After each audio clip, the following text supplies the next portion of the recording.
Que el Señor continúe manifestando su bendición en cada uno de nosotros. Amén. Vamos a estar estudiando en esta mañana la segunda parte de la prédica que hemos titulado Propósitos del Padecimiento. Hace 8 días estuvimos a la luz de Primera de Pedro capítulo 5 versículo 10, que dice: pero el Dios de toda gracia, que nos llamó a su gloria eterna en Jesucristo, después que hayáis padecido un poco de tiempo, Él mismo os perfeccione, afirme, fortalezca y establezca. Estuvimos mirando como introducción la primera palabra que define el primer propósito por el cual el Señor nos permite atravesar tiempos de padecimiento o tiempos de aflicción. Y vimos que esta palabra es bien interesante, es la palabra afirmar. Así comienza. Y la primera palabra es perfeccionar, Y él mismo os perfeccione. Qué interesante. Mirábamos que la palabra griega que se utiliza para esta expresión es catartisei. Diga conmigo catartisei. Amén. De ahí viene catarsis. Y es interesante porque la connotación de esta palabra en el griego es remendar lo roto. Remendar lo roto. Reponer o reparar una parte que está haciendo falta. Y otra expresión es madurez. O sea que catartisei tiene que ver con madurez. Cuando la Biblia dice que nosotros debemos ser perfectos, como nuestro Padre que está en los cielos es perfecto, nos damos cuenta que la expresión que se está utilizando allí es catartisei. El Señor desea que nosotros maduremos. La perfección de nosotros está en proceso. La perfección de Dios es producto acabado. Dios ya es perfecto, pero nosotros debemos aspirar a ser perfectos. Entonces, por favor, amarre siempre que encuentren la mayoría de los textos del Nuevo Testamento. La palabra perfección o perfeccionar tiene que ver con madurar. Amén. Diga a la persona que está a su lado: debe ser perfecto. ¿Qué le está diciendo? Dígale madura, hermano. Habla Jehová. Ok. Antes de continuar con la segunda palabra que define el segundo propósito, quiero que por favor abra su Biblia en la primera carta del apóstol Pedro. Y mire qué interesante, que revisemos rápidamente unos textos aquí que encuentro en esta carta. Primera de Pedro.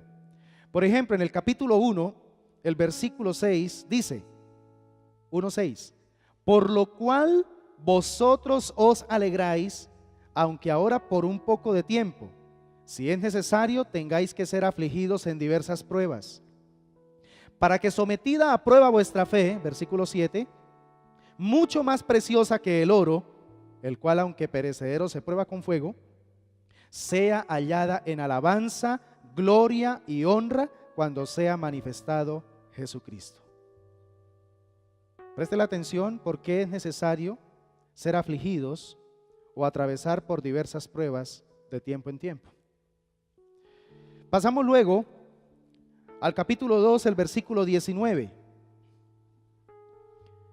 Lo que merece aprobación es que alguien, a causa de la conciencia delante de Dios, sufra molestias padeciendo injustamente. Eso es lo que merece aprobación: sufrir molestias o padecimiento injusto. Pues ¿qué mérito tiene el soportar que os abofeteen si habéis pecado? Pero si por hacer lo que es bueno sufrís y lo soportáis, esto ciertamente es aprobado delante de Dios. Versículo 21. Para esto fuisteis llamados. ¿Para qué? Porque también Cristo padeció por nosotros, dejándonos ejemplo para que sigáis sus pisadas. O sea que el padecimiento de una u otra manera forma parte de nuestro llamado. Tenemos que incorporarlo. Recuerden la salvedad que hice hace 8 días iniciando esta enseñanza. Con estas enseñanzas de estos domingos no estoy diciendo que debemos entonces adorar el sufrimiento, que debemos provocar el sufrimiento en nuestra vida, porque es que entre más suframos seremos más santos. No. Lo que estamos tratando de enseñar bíblicamente es que si hemos de ser verdaderos siervos de Dios, si hemos de ser verdaderos vasos para honra, debemos estar dispuestos ¿a qué? A padecer cuando Dios lo decida. Amén. ¿Y cuándo Dios lo decidirá? Cuando Dios sabe que lo necesitamos. Él no nos va a dejar padecer más de lo que seamos capaces de soportar. Él no nos va a dejar padecer simplemente por capricho de Él. Todo lo que Dios permita en nuestra vida es por un propósito. Aleluya. Pasamos al capítulo 3, versículo 17. Mejor es que padezcáis haciendo el bien, si la voluntad de Dios así lo quiere, que haciendo el mal. Eso sí, que el padecimiento que tengamos que enfrentar no sea por nuestra insensatez, que nuestro padecimiento sea más bien porque a Dios le plació y porque es la voluntad de Dios. Y si es la voluntad de Dios, bendito sea su nombre para siempre. Amén. Amén, iglesia. Qué bueno, ¿verdad? Dice el siguiente versículo, el 18. Asimismo, Cristo padeció una sola vez por los pecados, el justo por los injustos, para llevarnos a Dios, siendo a la verdad muerto en la carne, pero vivificado en espíritu. Ahí encontramos una clave del por qué el Señor de tiempo en tiempo nos sujeta a padecimiento. Porque de tiempo en tiempo Él nos permite atravesar valles de sombra difíciles. Aquí está la clave. Porque Él necesita que nuestra carne muera y nuestro espíritu sea vivificado. Amén. En otras palabras, Él desea que cada momento nosotros seamos reducidos y Él sea aumentado en nosotros. Ayer le hablaba a los jóvenes respondiendo a la gran pregunta: ¿cómo puedo acercarme más a Dios? Y llegamos a la conclusión, estudiando los elementos del tabernáculo, el mobiliario y todo lo que contenía, llegamos a la conclusión de que definitivamente con la revelación del diseño del tabernáculo el Señor nos está entregando una propuesta como pueblo. Y la propuesta es: necesito que mueras tú para yo vivir en ti. Pero como yo no te voy a pedir algo en lo cual yo no he sido ejemplo para ti, por eso decidí primeramente yo morir por ti. Y así como yo morí por ti y después tuve poder para volver a tomar la vida y vivir para siempre, ahora te invito para que mueras a ti mismo, para que me permitas vivir en ti. Solo cuando logramos llegar a ese nivel donde Dios es el que vive en nosotros y nosotros nos anulamos, no como personas, sino que nos anulamos en nuestra carne, en nuestro capricho. Nos anulamos nosotros en ese deseo o en esa intención de querer hacer las cosas a nuestra manera. Cuando eso queda anulado, la vida de Dios empieza a fluir. Pero como la carne se resiste a morir, entonces el Señor tiene que utilizar uno de sus más extraordinarios métodos, y es el sufrimiento.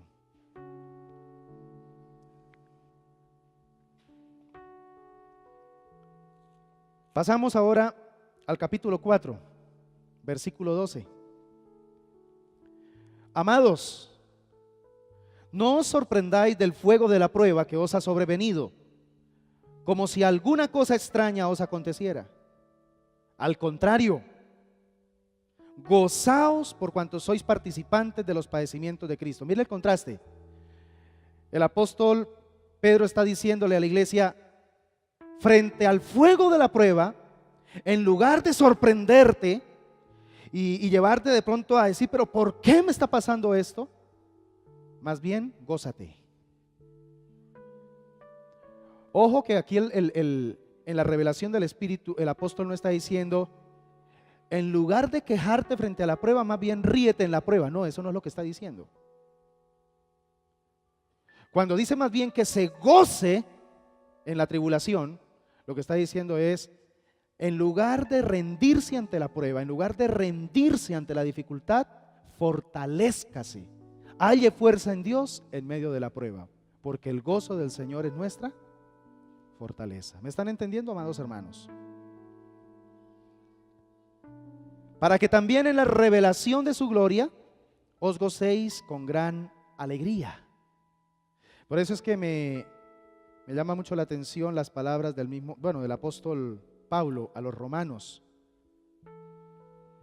Capítulo 8, versículo 18 dice, tengo por cierto, o sea, en otras palabras, tengo una convicción, hermanos, que las aflicciones del tiempo presente no son comparables con la gloria venidera que en nosotros ha de manifestarse.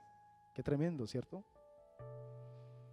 La próxima vez que tengas una prueba, la próxima vez que venga a tu vida una dificultad, compárela con la gloria venidera.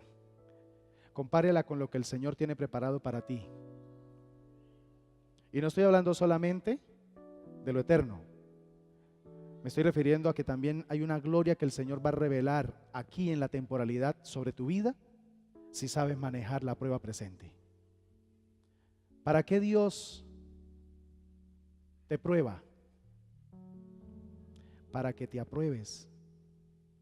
Pero muchas veces en la prueba reprobamos. Tenemos que ser hallados aprobados. Eso es lo que Dios desea. Así que la próxima prueba o dificultad, sea la que sea en cualquier área de tu vida, mírala como un examen que tienes que aprobar. Amén. ¿Y qué pasa cuando uno aprueba un examen? La aprobación trae promoción, ¿cierto? Trae promoción. Y no estoy llevando esto solamente a la eternidad, porque allá es donde vamos a experimentar la promoción más extraordinaria. Pero hay otra promoción que se da a nivel natural y el Señor la tiene en mente. Él tiene en mente aprobarte en esta tierra. Él tiene en mente promocionarte en esta tierra. Pero ¿cómo esperas que Dios te promueva a otros niveles si en la prueba presente estás reprobando? Estás reprobando.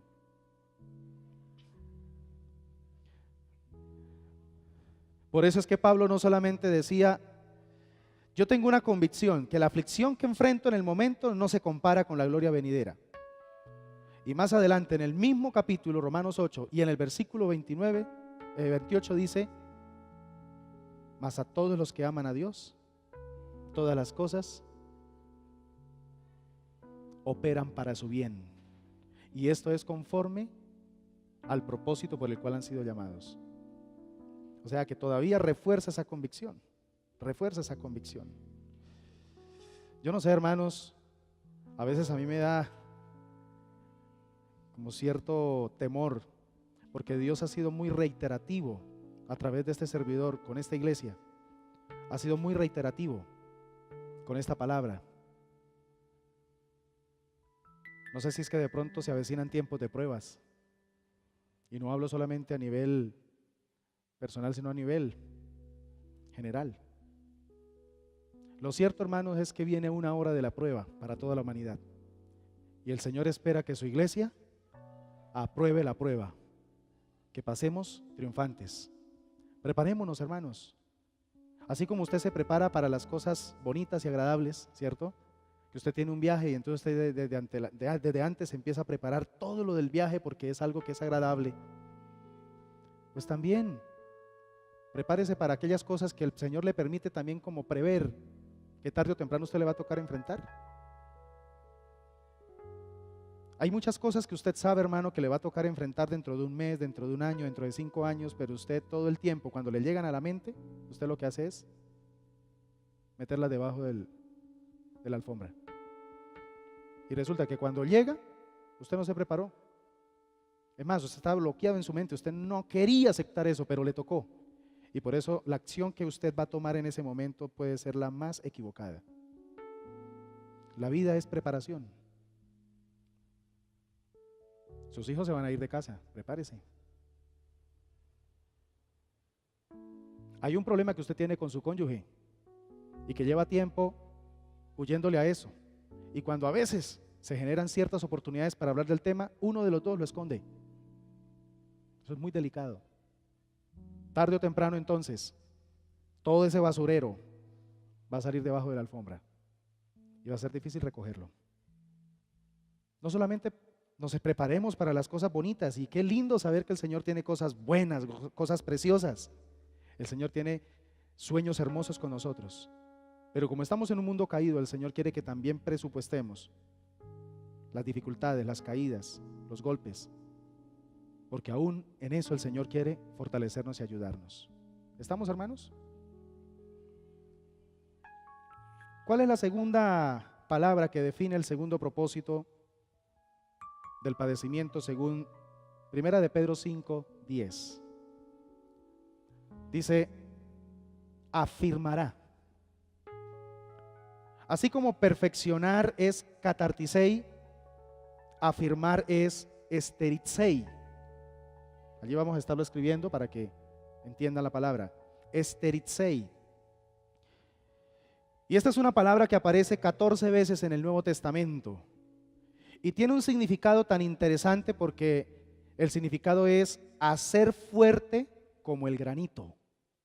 Hacer fuerte como el granito. Y otra expresión o connotación de esta palabra esteritsei es tonificar. Tonificar.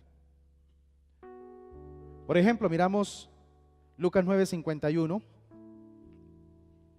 Lucas 9:51 dice: cuando se cumplió el tiempo en que él, hablando de Jesucristo, en que Jesucristo había de ser recibido arriba, afirmó, esteritsei, afirmó su rostro para ir a Jerusalén. Se necesitaba hacerse fuerte como el granito, porque Jesucristo sabía que ahora comenzaba la ruta hacia la cruz.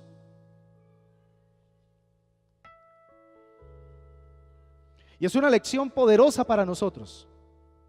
Jesucristo, nuestro modelo de vida, nos enseña que cuando detectemos que se avecina un sufrimiento, en lugar de estarle huyendo y en lugar de estar diciendo, ay, no me hable de eso, no, que Dios me ampare, que Dios me guarde, en lugar de tener esa perspectiva miedosa y temerosa y horrorosa, afirme, esteritsei, afirme, tonifique su rostro, como lo hizo Cristo. Y ya vemos el resultado. ¿Pudo enfrentar Cristo a la cruz? Sabía que habían muchos, porque la práctica de la crucifixión, esto está revelado por la arqueología, la práctica de la crucifixión en el tiempo de Cristo era supremamente común. La cantidad de cruces que se han encontrado, la cantidad de vestigios de crucifixión era una práctica supremamente común en el Imperio Romano. Pero había una situación, era que muchos de los reos de muerte que eran llevados a esa pena, muchos de ellos, en el solo acto de estar llevando su propia cruz al sitio donde lo iban a crucificar, sufrían paros cardíacos. No alcanzaban, llegaban muertos, se morían. Por la ansiedad y por el pensar lo que le esperaba, que era tan terrible, la agonía tan indecible que le esperaba a ese ser humano. Y por eso Jesús necesitaba afirmar su rostro para enfrentar el padecimiento por un poco de tiempo que tendría que enfrentar. ¿Cómo afirmó Jesús su rostro para volver a Jerusalén, que era el sitio donde lo iban a matar? Hebreos capítulo 12, versículo 2. Menospreció el oprobio, mirando lo que venía más allá de la cruz. Colocó su gozo no en la cruz, sino en lo que venía después de ella. Cuando usted perciba que viene una prueba, que le va a tocar enfrentar una situación complicada, no afirme su rostro en la prueba, afirme su rostro en lo que viene después de la prueba. Porque una cosa sí te garantizo por la palabra, y es que toda prueba que enfrente tiene un propósito divino. No te enfoques en el sufrimiento ni en el dolor de esa prueba, enfócate en el propósito que viene en esa prueba. Y ese propósito será mayor que la misma prueba. Por eso, hermanos, es que del sufrimiento el cristiano debe ser como el atleta. El atleta lo que hace es, a través de su entrenamiento riguroso, desarrollar capacidades físicas, tonificar músculos, tenerlos al día para que respondan a la exigencia física. Saben, en inglés hay una frase muy conocida que las personas que practican el físico-constructivismo la dicen todo el tiempo, y es no pain, no gain. Esa frase significa en español: sin dolor no hay beneficios, sin dolor no hay ganancias. ¿Sí? Y entonces el físico-constructivista que reconoce esta verdad afirma su rostro y dice: pues esto es lo que quiero, esto lo voy a lograr. Y entonces pasan horas y horas levantando pesas, llevando su capacidad al límite. Ahora, muchos podríamos preguntarnos, aquí de los que estamos presentes, ¿por qué no podemos tener un cuerpo con los músculos bien definidos, los bíceps bien desarrollados, el abdomen plano así como el mío? Las chocolatinas se están derritiendo. Y definidos sin necesidad de hacer ejercicio ni de levantar pesas. La respuesta la puede dar el mismo cuerpo. El mismo cuerpo se encarga de dar la respuesta. Cuando se hace ejercicio, y especialmente cuando se desarrollan rutinas con pesas, ¿sabe qué sucede con las fibras musculares? Se rompen. Y por eso es que usted empieza, si no tiene la rutina y hace un poquito de ejercicio, y especialmente de levantar pesas, al otro día usted mira que ese brazo no es capaz ni de levantarlo. Hay un dolor impresionante. Muchas fibras musculares se rompieron, ¿sí? Se rompieron. Pero escúcheme bien.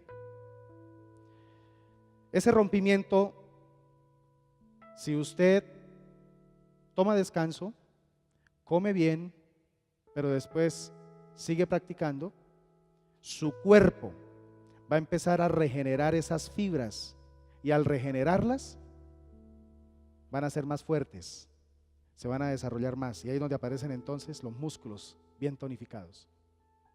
Así que ¿cuántos van a hacer pesas esta semana?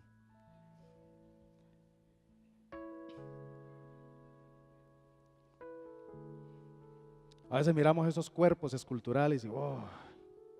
Bueno, hay otros que la envidia, ¿no? ¡Ah, qué exagerado!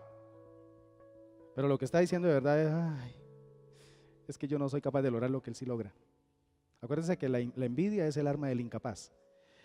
Pero mis hermanos, lo que estoy tratando de decirles es que definitivamente el Señor va a permitir de tiempo en tiempo que pasemos por algún padecimiento para que tonifiquemos, ¿sí? Para que tonifiquemos nuestra vida espiritual, para que tonifiquemos nuestro carácter, ¿sí?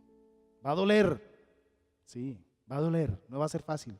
¿Quién dijo que el dolor era fácil? Pero vuelvo y te digo, no te enfoques en el dolor. ¿Sabe qué es lo que hacen los físico-constructivistas mientras están en el ejercicio y sienten ese dolor? Ellos están enfocando es en la gloria que se va a manifestar en su cuerpo, en el desarrollo de esos músculos que a muy pocos se les desarrolla. Miran la gloria que viene después del sufrimiento, y eso es lo que nosotros tenemos que mirar. ¿Me están entendiendo, mis hermanos? En una ocasión, un pastor fue y visitó a un miembro de su iglesia que tenía una fábrica de oro, donde fabricaban cosas de oro, y el pastor le hizo una pregunta. Le dijo: estoy inquieto por saber cómo ustedes, los que trabajan con el oro, saben en qué momento es que ya tienen que retirar el oro del crisol, ¿sí? Porque eso tiene un punto donde no se puede pasar, pero donde no puede ser antes. Y el hermanito le contesta al pastor, le dice, muy fácil, pastor. Yo detecto cuando el oro está listo para sacarlo del crisol en el momento en que lo pongo frente a mí y me refleja mi rostro, ¿sí? Es como un espejo. En ese momento ya no necesita estar más en el crisol. Y qué hermosa lección, ¿verdad? La que se llevó el pastor, porque le dijo, ah, ya entiendo, o sea, es lo mismo que hace Dios con nosotros. Porque a veces a algunos nos toca más en el crisol que otros, o algunos tenemos que ir más a menudo al crisol que otros, porque todavía no estamos reflejando el carácter de Cristo. Y por eso es que nos toca entonces continuar. Y todos saben qué es el crisol, ¿cierto? ¿Qué es el crisol? El crisol es una vasijita, ¿sí?, en la cual se echa el líquido y ésta se expone frente al fuego y se pone al rojo vivo. Todo el tiempo están al rojo vivo y allí es donde se derrita el metal, en este caso el oro. Y Dios tiene que derretir muchas veces nuestro oro. ¿Sabe cuál es nuestro oro? Nuestra fe. Porque necesita ser purificada. Necesita ser purificada. ¿Estamos entendiendo? Dios nos permite pasar por el crisol caliente de la prueba, de la aflicción, y cuando en nuestra vida podemos reflejar el rostro de Jesucristo, entonces estamos puros, listos para servir a Dios como Él lo espera.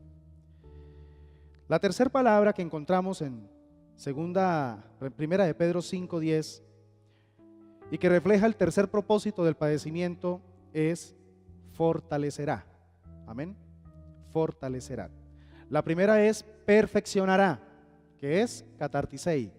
La segunda es afirmará, esteritsei. La tercera es fortalecerá. La palabra que se utiliza en griego es estenosei. Estenosei.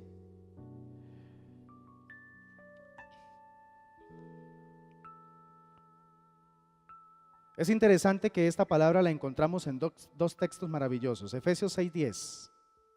Vamos a leerla. Efesios 6:10.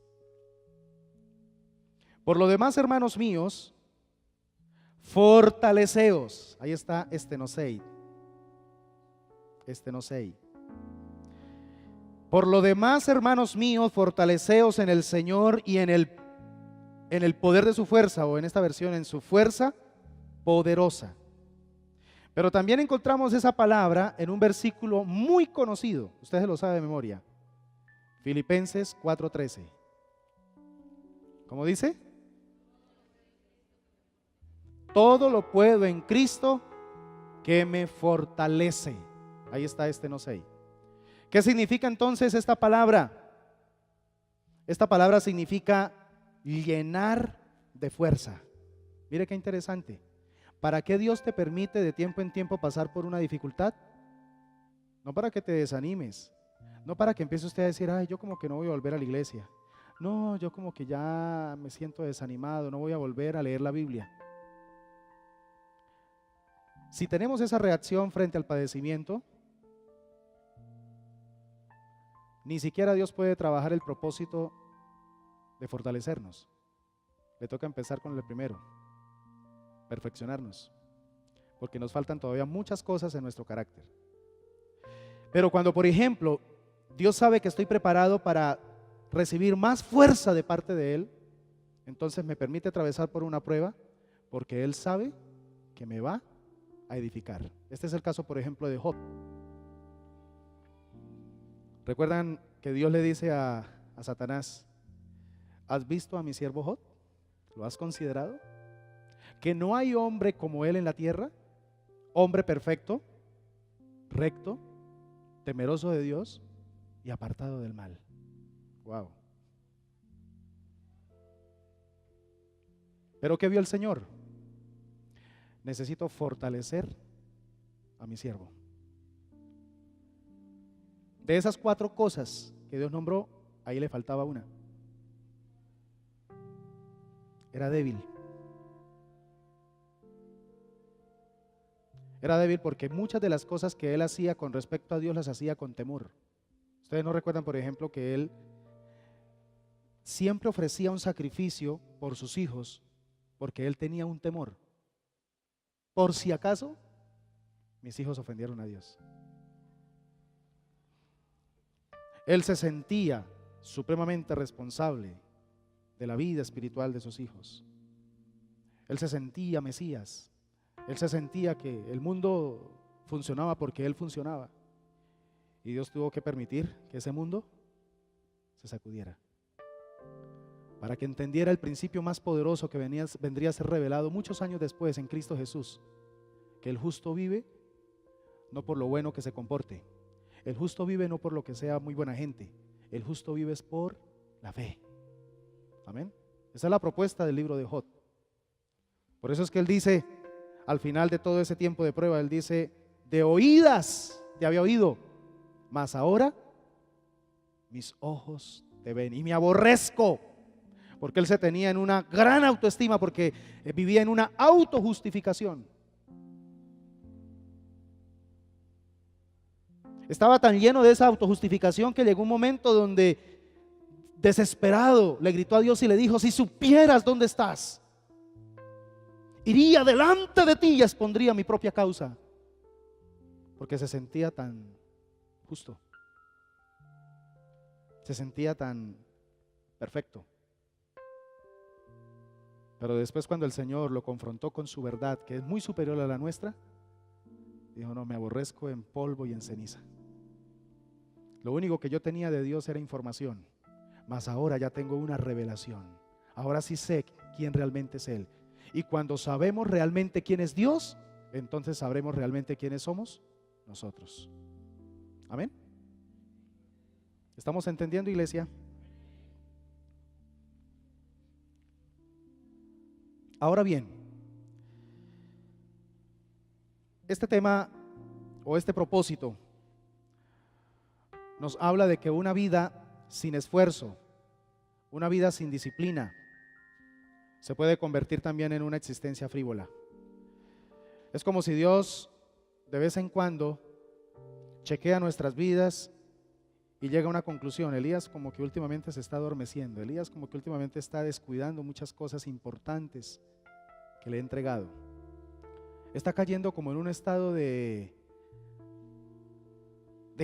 conformismo, de acomodarse. ¿Y qué dice Dios? Elías necesita nuevas fuerzas. ¿Y entonces qué va a enviar el Señor? Pruebas de ese calibre, que me lleven entonces a experimentar, ¿qué es lo que dice la palabra en griego? Estenosei, a experimentar una llenura de fuerza, un despertar. ¿No le ha pasado a usted, hermano, que hay pruebas que a usted terminan avivándolo? ¿Sí o no? A mí me ha pasado. Hay pruebas que después de que las termino diciéndole: Señor, de verdad, me convencí que era la única manera para yo poder salir de este atolladero en el que estaba. En una pereza, en una indiferencia, en un conformismo, en una situación ahí tan sin gracia. Y el Señor dice: ya sé que te hace falta, pase por aquí, Elías. Y entonces Dios va a utilizar esa experiencia para poder fortalecerme, para avivarme. Hermanos, porque la vida cristiana tiene que caracterizarse por ser una vida donde tenemos fuerzas como las del búfalo. Amén. Cuando usted empieza ya aún hasta en su forma de hablar y ¿qué tal, hermano? Como, ay voy, hermano, ay, llevándola. Pues qué más, hermanito, ahí en la lucha, lo de siempre. Candidato excelente para que el Señor lo atraviese por una prueba, para que el Señor lo despierte.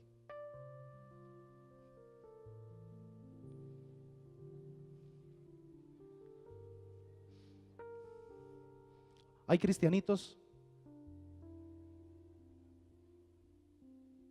que caen en ese estado, y la principal característica de ese estado es que yo no sé por qué Dios a mí no me ama.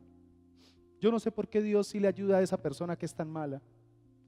Yo no sé por qué Dios a mí no me responde las oraciones, tanto que yo oro, tanto que yo ayuno, tanto que busco del Señor y Él no me responde. Han caído en ese estado de debilidad, y por eso el Señor tiene que permitirle pasar por pruebas, por dificultades, para que se dé cuenta que realmente el Señor ha sido muy bueno y le ha dado mucho más de lo que merece.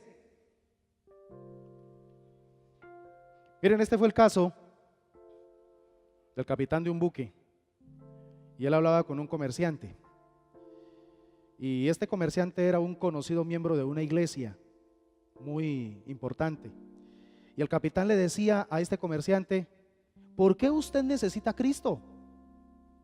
¿No te va bien en su negocio? ¿No está bien de salud? ¿Acaso usted no es feliz en su hogar?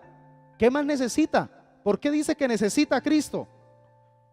Y el cristiano entonces le responde al capitán, estaban en el barco: yo le pregunto a usted lo mismo, capitán. ¿Para qué necesita usted el ancla? ¿Para qué usted necesita el bote salvavidas y todo el equipo de salvamento?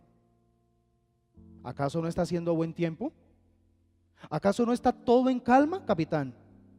Y entonces el capitán le responde con autoridad y le dice: yo necesito esas cosas a bordo, porque cuando la tempestad se desencadene, son mi única salvación. Y le responde entonces el hermanito: por esa misma razón, capitán, yo necesito a Cristo, porque Él es como un equipo de salvamento frente a los problemas, frente a mis angustias, frente a todas las dificultades, cuando vengan. ¿Estamos de acuerdo con esta perspectiva, hermanos? El hecho de que no estemos atravesando una prueba, una dificultad en este momento, no significa que no necesitamos de Él, lo necesitamos. Todo el tiempo necesitamos que Él esté en nuestro barco. También encontramos el caso de un herrero que tenía una familia numerosa.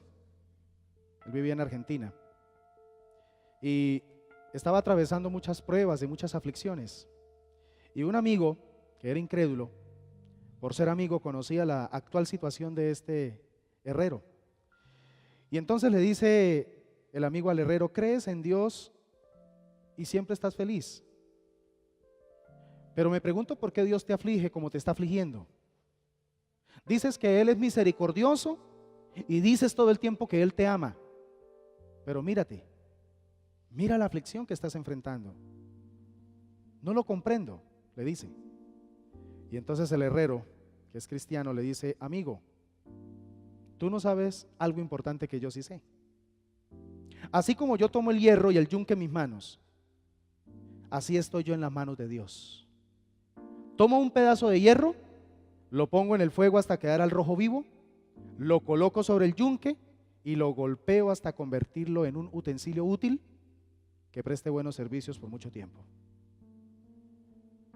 Y le dice algo bien interesante el herrero al amigo: pero el hierro que no me sirve, lo echo a la basura. Así que mi oración a Dios todos los días es: Señor, méteme en el fuego si tú quieres, que no sea yo, sino Él. Hazme un objeto útil para servirte. Haz conmigo lo que quieras, pero por el amor de mi amado Salvador, no me eches a la basura.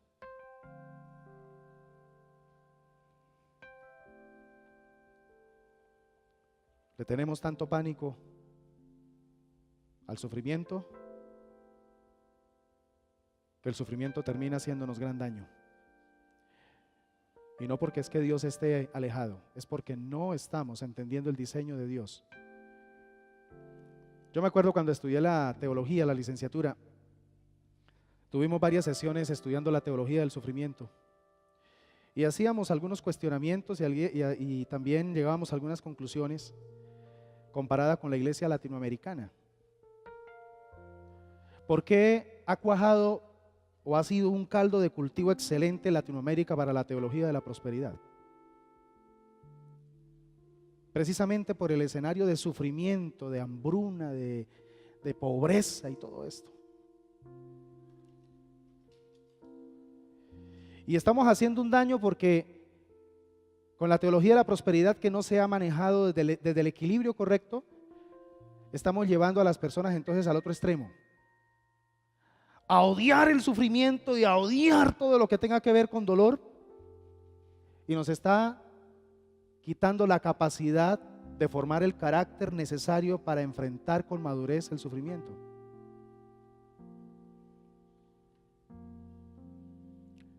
¿Sabe por qué el pueblo judío hoy en día se está convirtiendo, o ya se convirtió, en una de las grandes potencias en el mundo, en la parte tecnológica y en muchos otros aspectos, pero especialmente en la parte tecnológica, se está convirtiendo en potencia mundial. Y estamos hablando de menos de 60 años, desde la guerra de los 6 días, porque le ha tocado pasar por mucho sufrimiento. Pero ellos han manejado el sufrimiento desde la óptica de la Torá, de la ley de Dios, desde la óptica de la Biblia. Y el sufrimiento se ha convertido no en un escenario para hacerse en las víctimas y para enclaustrarse y enviarle mensajes al mundo, pobrecito de mí, aunque si usted mira las noticias, la mayoría de las noticias van en contra de Israel. Y no importa cuántas cosas se han hecho contra Israel, está bien, no importa. Pero cuando pronto Israel medio se defiende de algo, terrible, terrible, qué injusticia. El pueblo judío. Y sin embargo, a pesar de eso, ellos no se han hecho las víctimas. Ellos, en medio del sufrimiento, avanzan, desarrollan el carácter que Dios quiere que su pueblo desarrolle. Tú y yo tenemos la decisión diaria frente al sufrimiento que enfrentemos de hacernos las víctimas, llamar la atención para que todo el mundo nos diga, pobrecito, mire cómo se siente, ay, qué tristeza, llevémosle un mercadito, tal cosa. O usted tiene la capacidad de decidir frente a su sufrimiento, afirmar su rostro, llenarse de fortaleza en Dios y decir, en medio de mi debilidad, soy fuerte. Diga el débil, fuerte soy. En este problema, en esta adversidad, en esta necesidad, en esta estrechez, me levanto en el nombre de Jesús, porque no estoy solo. Él me dijo y me prometió que aunque pase por un valle de sombra de muerte, estará conmigo. Y lo único que yo necesito en esta vida, independientemente de cuál sea el ambiente, lo único que necesito es que Él esté conmigo. Si Dios está conmigo, ¿quién contra mí? Pero todo comienza aquí, hermanos. ¿Cómo concebimos el dolor? ¿Cómo concebimos el sufrimiento? Por eso, la última palabra que cumple el cuarto propósito, y acuérdense que el número 4 habla de globalidad. Estas 4 palabras hablan de la globalidad o del propósito global que Dios tiene con el padecimiento para su pueblo. Y es la palabra establecerá. Mateo 7:25 habla de la casa que es construida sobre la roca. Está hablando de establecerla sobre la roca. Es la palabra que se está utilizando en griego y que es temeliosei. Temeliosei. Y en Efesios 3:17 y 18,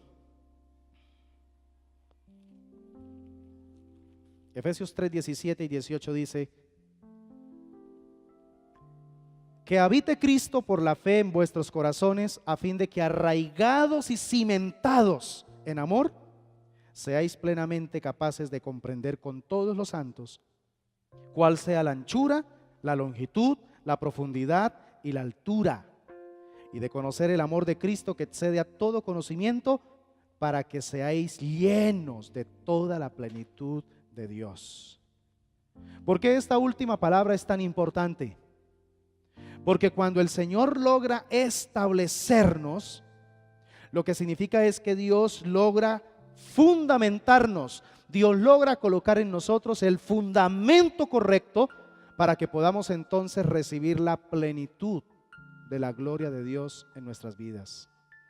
Yo te pregunto, hermano, ¿usted quiere ser un vaso que contenga la plenitud de la gloria de Dios? Mientras estemos en esta tierra no lograremos toda la plenitud, pero sí podemos día tras día avanzar hacia esa plenitud. Por eso es que la palabra que se utiliza en griego para plenitud es pleroma. Y pleroma es una palabra que también habla de hoy. O sea que todos los días, hoy por ejemplo, que es el día que estamos viviendo, tenemos la posibilidad de avanzar hacia esa plenitud. Todos los días es una oportunidad para no conformarme con lo que hasta ayer alcancé en Dios. Hoy es otra oportunidad para tomar más de Dios, para recibir más de Dios. Y mañana será otra oportunidad para seguir avanzando en la plenitud de Dios. Por eso, iglesia, esta palabra es fundamental. Dios no solamente quiere remendar lo roto en ti, o poner una parte que falta, o llevarte a la madurez. El Señor no solamente quiere afirmarte o hacerte fuerte como el granito, o tonificarte. El Señor no solamente quiere llenarte de fuerza, el Señor quiere también fundamentarte. Amén. Hacerte firme. La palabra que se está utilizando en esta palabra, que es temeliosei, es la palabra, como les dije, de la casa sobre la roca. ¿Qué dice con respecto a esa casa? Vinieron vientos, golpearon olas y dieron con ímpetu contra aquella casa, pero no se cayó. ¿Por qué? Porque estaba temeliosei, porque estaba fundamentada sobre la roca.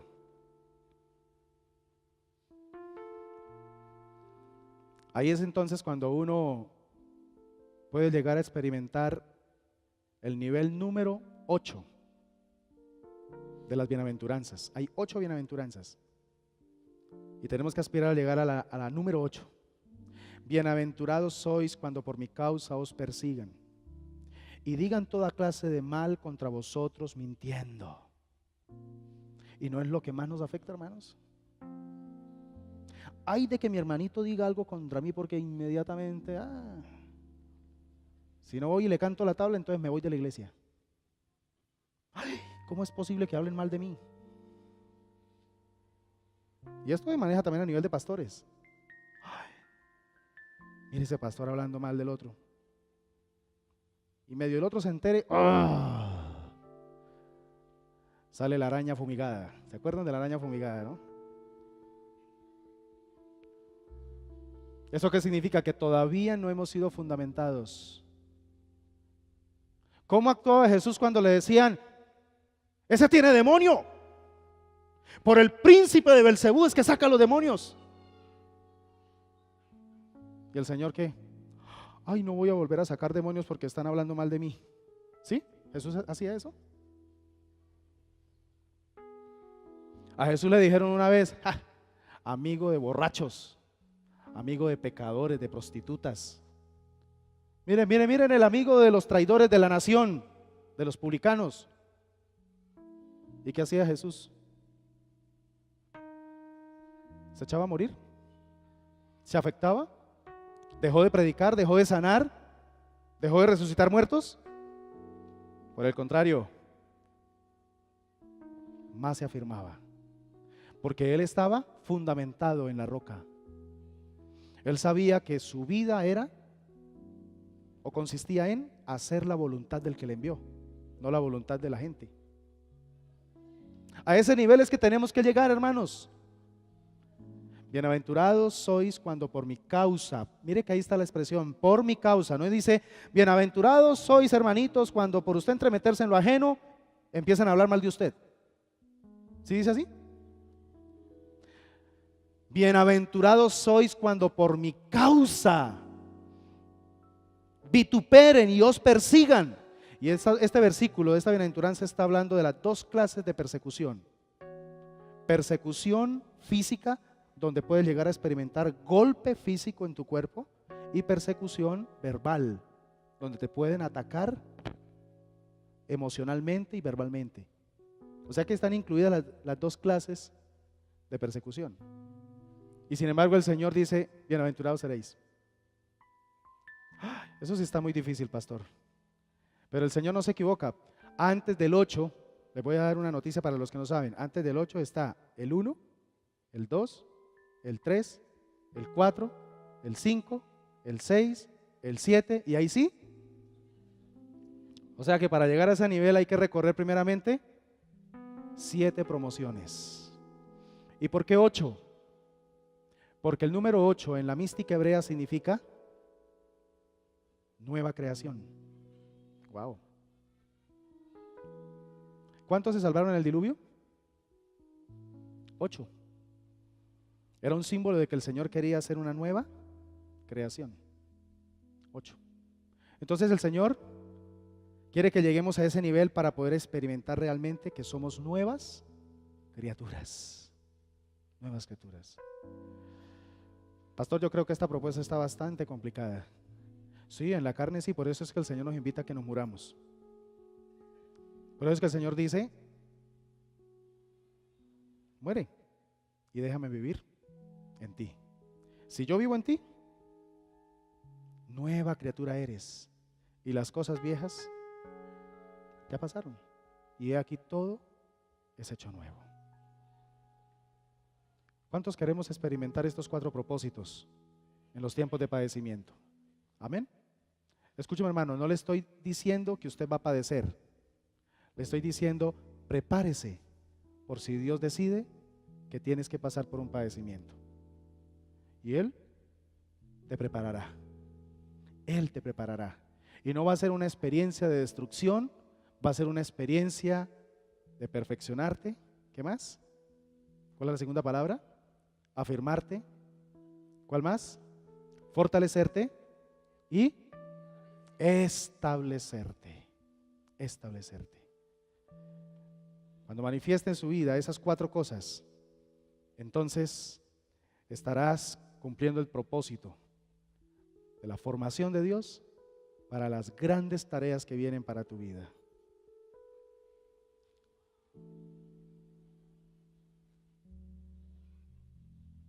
Mi hermano Erwin, prepárese para las grandes tareas que vienen. Todos estos años que has vivido y todo lo que estás viviendo forma parte del proceso del Señor. Sigue fiel. Sigue amando a Dios y amando lo que Él está haciendo contigo. Que el Señor ya se va a encargar de hacer lo que ha dicho que Él hará. Sé fiel, sé fiel.